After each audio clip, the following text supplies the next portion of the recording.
नमस्कार दोस्तों, स्वागत है आपका हमारे YouTube चैनल साहित्य सुधा में।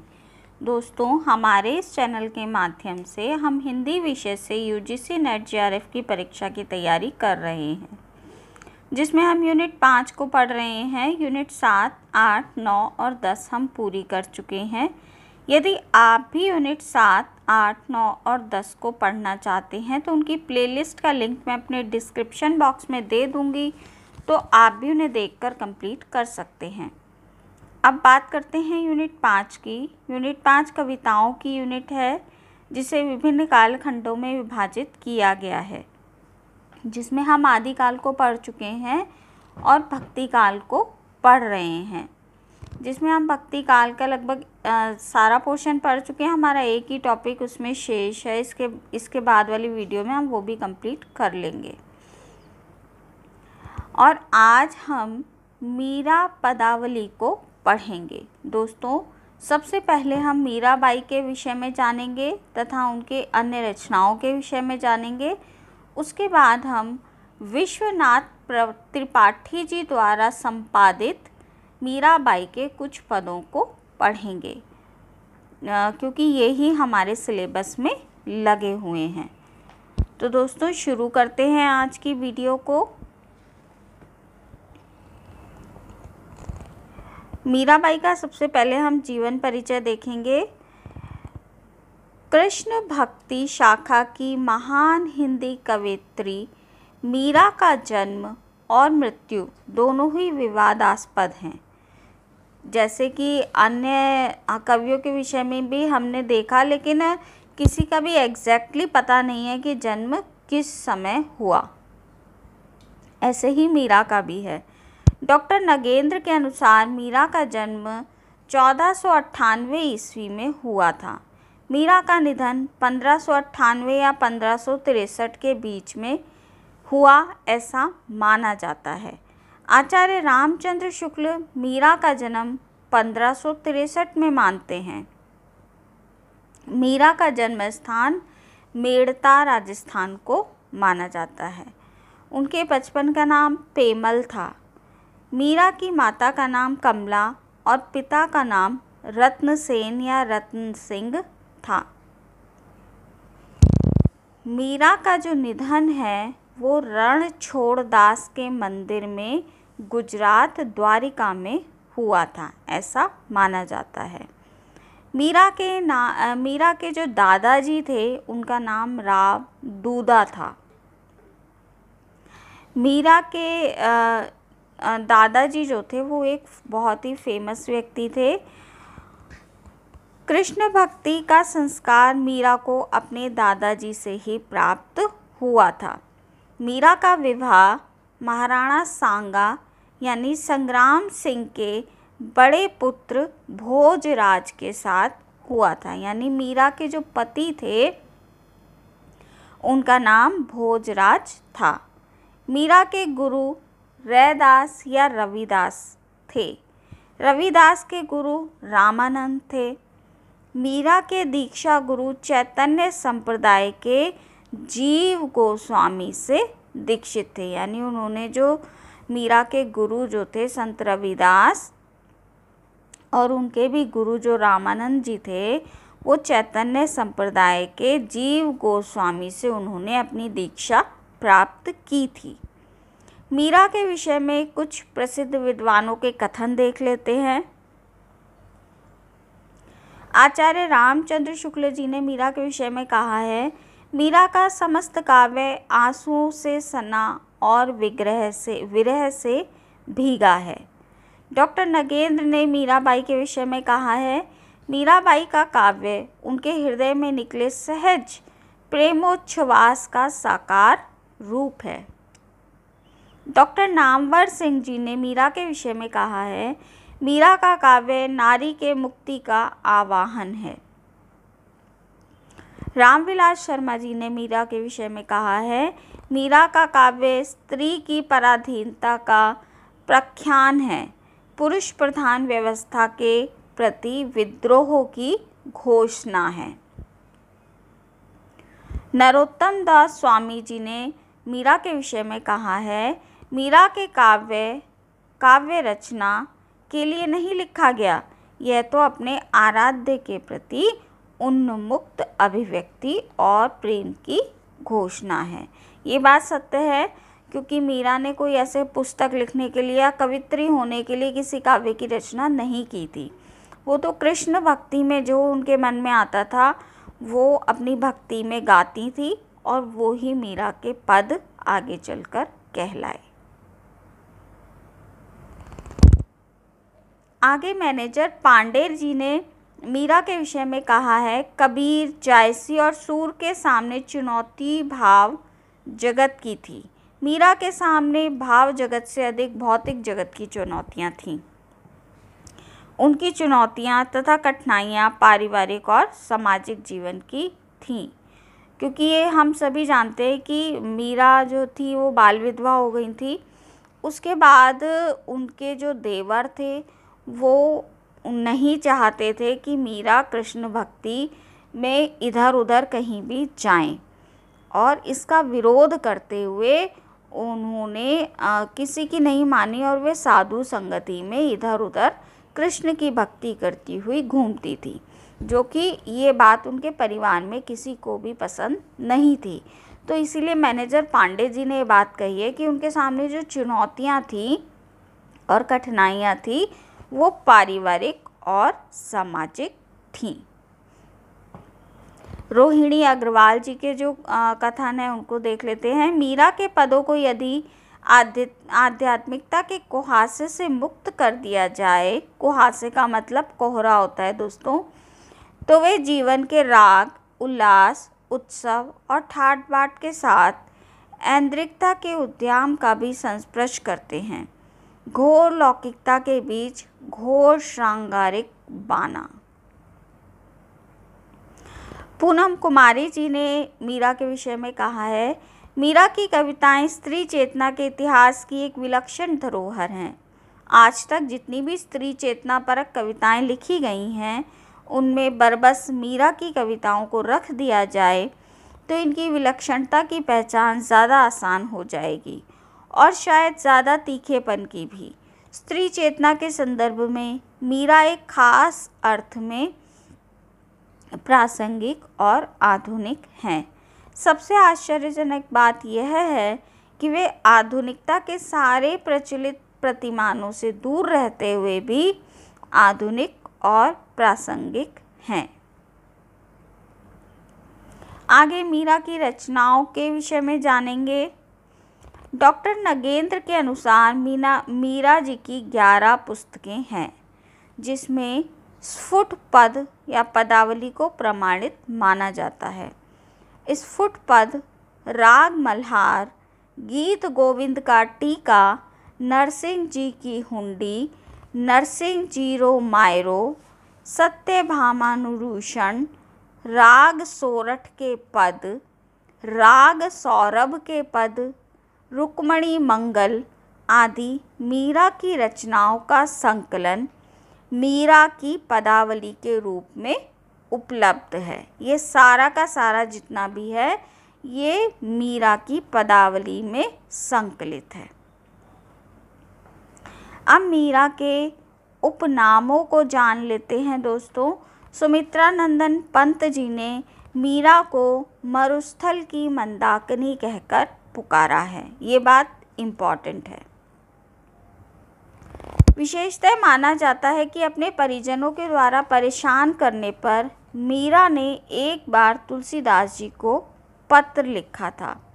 उन्होंने पत्र लिखा था, स्वस्ति श्री तुलसी कुलभूषण दूषण हरन गुसाई, 12 बार प्रणाम करूं अब हरहूँ शोक समुदाय, घर के स्वजन हमारे जेते सबने उपाधि बढ़ाई, साधु सग अरु भजन करत महि देत कलेस महाई, मेरे माता पिता के समो हरि भक्त सुखदाई, हमको कहाँ उचित करीबो सो लिखिए समझाई।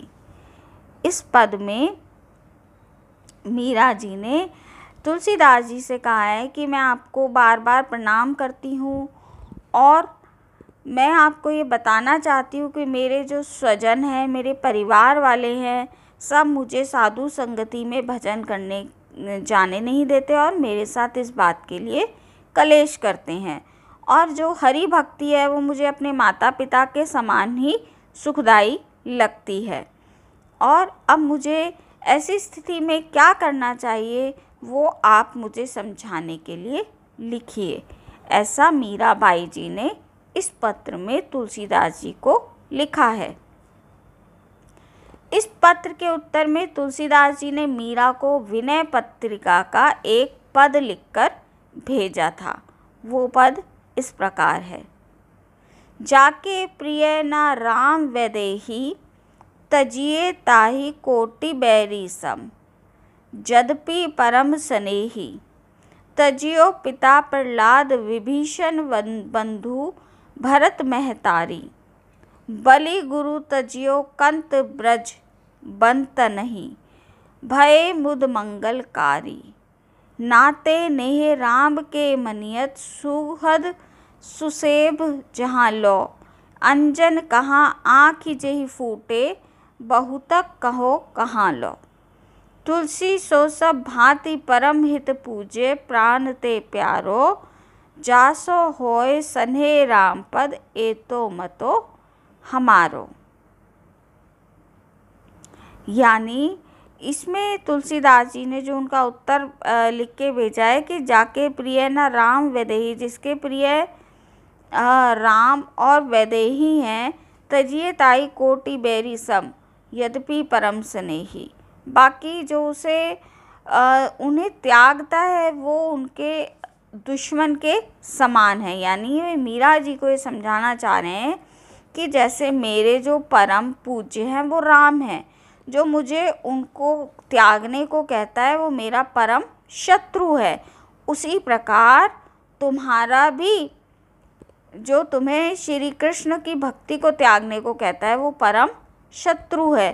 तजियो पिता प्रहलाद विभीषण बंधु भरत महतारी, जिस राम के लिए प्रहलाद ने अपने पिता को त्यागा, विभीषण जी ने अपने बंधुओं को त्यागा, भरत ने अपनी माता को त्यागा, बलि गुरु तजियो कंत ब्रज बंतहि, भय मुद मंगलकारी, और सब के लिए ऐसे ही ब्रज के जो थे वो ब्रज के श्री कृष्ण वो मंगलकारी हैं। नाते ने राम के मनियत सुहद सुसेब जहाँ लो, अंजन कहाँ आँख जई फूटे, बहु कहाँ कहा लो।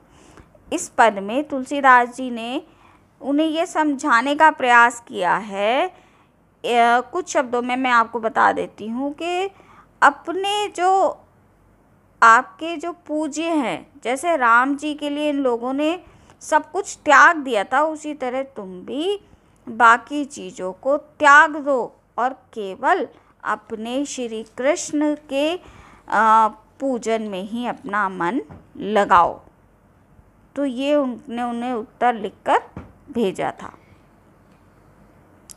अब बात करते हैं मीराबाई के पदों की, जो कि विश्वनाथ त्रिपाठी जी द्वारा संकलित है। यही 20 पद हमारे सिलेबस में है। दोस्तों, मीरा के पद बहुत ही सरल भाषा में लिखे हुए हैं, तो कोई भी उसे पढ़कर समझ सकता है। तो सारे पदों को पढ़ना हमारे लिए इतना आवश्यक नहीं है, क्योंकि व्याख्या करने के लिए हमारे एग्ज़ाम में नहीं आएगी। किसी पद के विषय में कुछ पूछते भी हैं क्वेश्चन, तो वो इजी होता है, सब बच्चे कर लेते हैं। तो मैं आपको यहाँ पर 4 पद उनके पढ़कर बताऊँगी, उनकी व्याख्या भी आपको समझाऊंगी। इसमें पद संख्या, सबसे पहले हम पद संख्या 1 को देखेंगे। पद की व्याख्या को शुरू करने से पहले दोस्तों मेरा आपसे अनुरोध है कि यदि आपको मेरी वीडियो अच्छी लगे तो मेरे चैनल को सब्सक्राइब करना ना भूलें। वीडियो को पूरा देखें, लाइक और शेयर भी कीजिए, साथ ही बेल आइकन को भी दबा दें ताकि मेरी आने वाली सभी वीडियो की नोटिफिकेशन आपको मिल सके। दोस्तों, आप वीडियो देख तो लेते हैं पर लाइक नहीं करते, लाइक ज़रूर किया कीजिए, मुझे थोड़ा सा कॉन्फिडेंस मिलता है कि बच्चों को मेरी वीडियो पसंद आ रही है। कमेंट करके मुझे बताया भी कीजिए। शुरू करते हैं पद संख्या 1 को। इसकी हम सबसे पहले व्याख्या देखेंगे, पद को पढ़ेंगे पहले। मनरे परस हरि के चरण, शुभंग शीतल कमल कोमल, त्रिविध ज्वाला हरण। इस पद में मीराबाई कहती हैं कि अरे मन हरि के चरण पकड़ ले। मन रे परस हरि के चरण, परस मतलब पकड़, अरे मन तू हरि के चरण पकड़ ले, यानी रे मेरे मन तू श्री हरि के, श्री विष्णु के चरणों में अपना ध्यान लगा ले। सुबह शीतल कमल कोमल त्रिविध ज्वाला हरण। और ये जो श्री हरि के चरण हैं इनको में ध्यान लगा, जो सौभाग्यशाली हैं और जो कमल की तरह शीतल हैं और तीनों तापों की ज्वाला को शांत करने वाले हैं। यानी श्री हरि के चरण हैं, वे सभी तरह की ज्वाला को, तीनों तरह की ज्वाला को शांत करने वाले हैं। जो तीनों तरह की जो ज्वाला है वो कौन सी ज्वाला है? तात्पर्य है कि मीरा अपने मन को भगवान के चरणों में ध्यान लगाने को कह रही हैं, जिनकी कृपा से तीनों ताप यानी भौतिक, दैहिक और दैविक से छुटकारा मिल जाता है। मीरा आगे कहती हैं, जे चरण प्रहलाद पर से इंद्र पदवी धरण, जिन चरण ध्रुव अटल कीने राखी अपनी शरण, जिन चरण ब्रह्मांड भेट्यो नक्श खोश्री भरण, जिन चरण प्रभु पारसी लीने तरी गौतम खरण। इसमें मीरा कहती हैं कि ये चरण प्रहलाद पर से इंद्र पदवी धरण। इन चरणों की महिमा का वर्णन करते हुए मीरा कहती हैं कि अरे मन उन हरि के चरणों में प्रहलाद ने ध्यान लगाया था और इंद्र की पदवी उन्हें मिली थी। इंद्र के बराबर उन्हें यश प्राप्त हुआ था। तात्पर्य यही है कि हरि के चरणों में अपना ध्यान लगाने से प्रहलाद को समस्त विश्व में, लोक में, परलोक में यश प्राप्त हुआ था। अरे मन उन्हीं चरणों में तो ध्रुव ने भी अपना ध्यान लगाया था। जिन चरण ध्रुव अटल कीने राखी अपनी शरण, जिसे प्रभु ने हमेशा के लिए ध्रुव को अपनी शरण में ही रख लिया। जिन चरण ब्रह्मांड भेट्यो नक्श खोश्री भरण। आगे इसमें मीरा कहती हैं कि श्री हरि के चरणों में सारा ब्रह्मांड निवास करता है। उन्हीं चरणों को पकड़ने से या स्पर्श करने से गौतम मुनि की पत्नी अहिल्या का भी उद्धार हुआ था। जिन चरण प्रभु पारसिली ने हतरी गौतम घरण, जिन चरण काली ही नाथ्यो गोप लीला करण, जिन चरण धार्यो गोवर्धन गर्भ मधवा हरण। अरे मन तू उन्हीं चरणों में ध्यान लगा जिन चरणों में जिन चरणों ने कालिया नाग को मथा और अनेक तरह की लीलाएं करी। जिन चरण काली नाग नाथ्यो गोप लीला करण, जिन चरण धार्यो गोवर्धन गर्भ मधवा हरण। और उन्हीं हरि चरणों ने गोवर्धन पर्वत को भी धारण कर मेघों का घमंड चूर चूर कर दिया था। मीराबाई आगे कहती हैं कि हे गिरधर नागर, मैं आपकी दासी हूँ, दासी मीरा लाल गिरधर अगम तारण तरन। कि मैं आपकी दासी हूँ, मुझे भी इन चरणों में लेकर इस मेरे शरीर को तार दीजिए, यानी मुझे भी प्रहलाद, ध्रुव और गौतम, कालिया, गोवर्धन आदि इन सब की तरह मेरा भी तारण कीजिए। आगे हम पद संख्या 5 को देखेंगे। हेरी माँ नंद को गुमानी, महारे मनन बस्यो, गहे द्रुम डार कदम की ठाड़ो, मृदु मुस्काए मेहरी और हंस्यो। इस पद में मीरा कहती हैं कि हेरी माँ नंद को घुमानी, मारे मनन बस्यो, यानी हे मेरी सखी या मेरी माता, मतलब इसमें सखी के लिए यूज़ किया गया है कि हे सखी, नंद का वह गर्वीला पुत्र गुमानी मतलब गर्वीला, गर्वीला पुत्र म्हारे मनन बस्यो, मेरे मन में बस गया है। गहे द्रुम डार कदम की ठाड़ो, मृदु मुस्काए म्हारी ओर हंस्यो। और यह कदम का एक पेड़ होता है, कदम की डार मतलब डाल, कदम की डाली को पकड़कर खड़ा हुआ मेरी ओर मंद मंद मृदु मुस्कान से देखकर हंस रहा है। मृदु मुस्काए म्हारी ओर हंस्यो। आगे, पीताम्बर कटी काछनी काछे, रतन जटित सिर मुकुट कस्यो। और वह पीताम्बर धारण किए हुए है। काछनी काछे मतलब काछनी होती है धोती जिसको कसकर बांधा जाता है, तो उसने पीताम्बर रंग की यानी पीले रंग की धोती या काछनी कमर में बांध रखी है।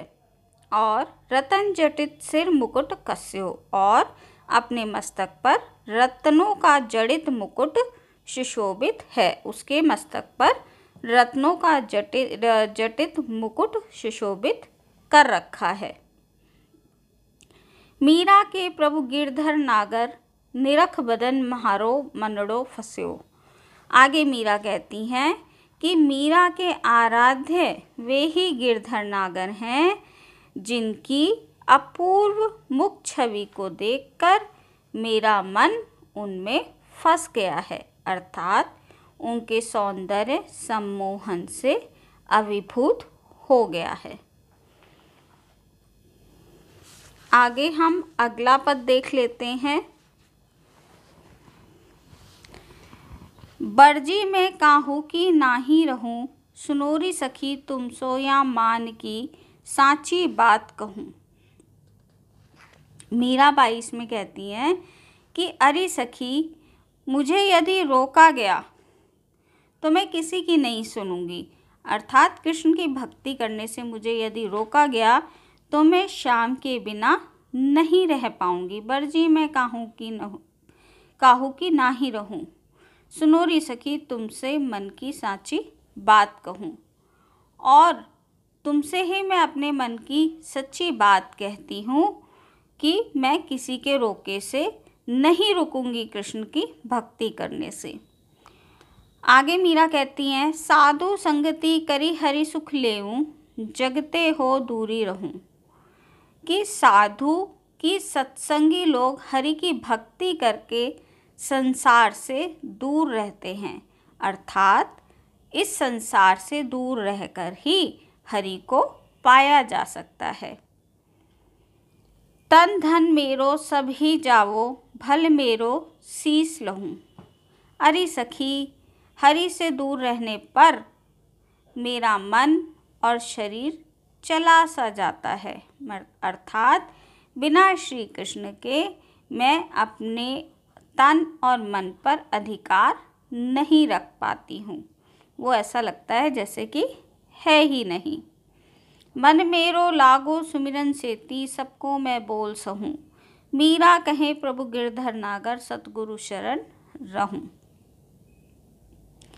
आगे मीरा कहती हैं, चाहे मुझसे मेरा शीश ले लो, भले ही मेरो शीश लहूं, मतलब चाहे मुझसे मेरा ये शीश ले लो, लेकिन मैं कृष्ण से दूर नहीं रह पाऊंगी। मन मेरो लगी सुमिरन सेती, सखी मेरा मन अपने गिरधन में ऐसा लग गया है कि मैं संसार के कड़वे बोल तो सह सकती हूँ। सुमिरन सेती सबको मैं बोल सहूँ, यानी संसार के ये कड़वे बोल तो सह सकती हूँ, लेकिन मैं अपने श्री कृष्ण से दूर नहीं रह सकती। आगे मीरा बाई कहती हैं, मीरा कहे प्रभु गिरधर नागर, सतगुरु शरण गहूँ। कि हे प्रभु श्री कृष्ण, मैं तुम्हारी शरण में आ गई हूँ। अब मैं इन चरणों को छोड़कर अब कहीं भी नहीं जाऊंगी। मैं इन्हीं चरणों की शरण में हमेशा रहूंगी। अब आगे हम अगला पद देख लेते हैं। मायरी मैं तो लियो गोविंद मोल, कोई कहे छाने कोई कहे चौड़े, लियोरी बजता ढोल। आगे इसमें इस पद में मीरा कह रही हैं अपनी सखी से कि माई, मैंने श्री कृष्ण को मोल ले लिया है। मैं तो लियो गोविंद मोल। मोल लेना मतलब खरीद लेना।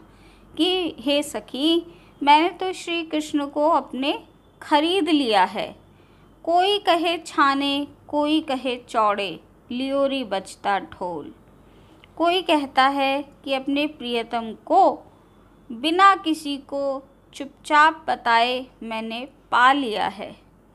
कोई कहता है खुल्लम खुल्ला सबके सामने मोल लिया है। कोई कहे छाने, छाने मतलब चुपचाप।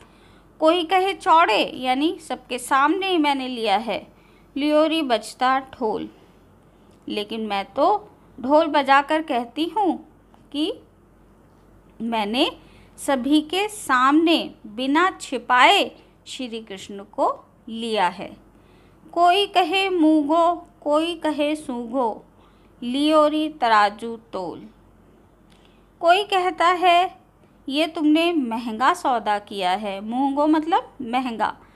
और कोई कहता है ये तुमने बड़ा ही सस्ता सौदा किया है। लियोरी तराजू तोल। अरे सखी, मैंने तो तराजू से तोल कर उनके गुण और अवगुण को देखकर ही इन्हें मोल ले लिया है। कोई कहे कारो, कोई कहे गोरो, लियोरी अमोलिक मोल।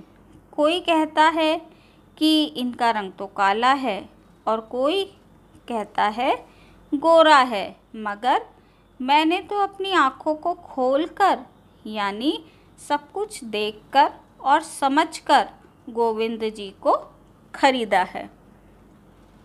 याही को सब लोग जानत हैं, लियोरी आँखी खोल। यानी मैंने तो सब कुछ देख समझकर अपनी आँखों को खोलकर ही गोविंद को मोल लिया है। मीरा को प्रभु दर्शन दीजिए, पूर्व जन्म को कोल।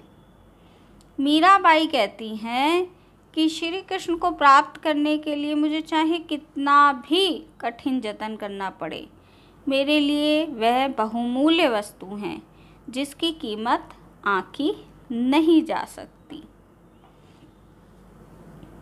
लोग बस इतना ही जानते हैं कि मैंने श्री कृष्ण को अब ले लिया है, मोल ले लिया है और गोद ले लिया है, मगर मैंने यूं ही नहीं लिया, सोच समझकर और आँखों को खोलकर ही लिया है। मीरा को प्रभु दर्शन दीजियो, पूर्व जन्म को कोल। हे मेरे प्रभु, इसमें मीरा आगे कहती हैं कि हे मेरे प्रभु, मुझे दर्शन दीजिए। मुझे दर्शन देने के लिए आपने पुनर्जन्म लेने का वादा कर रखा है। अब आप अपने इस वचन को निभाइए और मुझे दर्शन दीजिए। दोस्तों, यहाँ ये मैंने आपको 4 पदों की व्याख्या बताई हैं, बीच बीच में से लिए हैं मैंने ये पद। तो इसी तरह के पद इसमें दिए गए हैं। भाषा सरल है, थोड़ा सा समझने पर समझ आ जाएंगे। अब हम मीरा के इस टॉपिक को यहीं समाप्त करते हैं। मिलती हूँ आपसे अगली वीडियो में अगले टॉपिक के साथ। तब तक के लिए नमस्कार।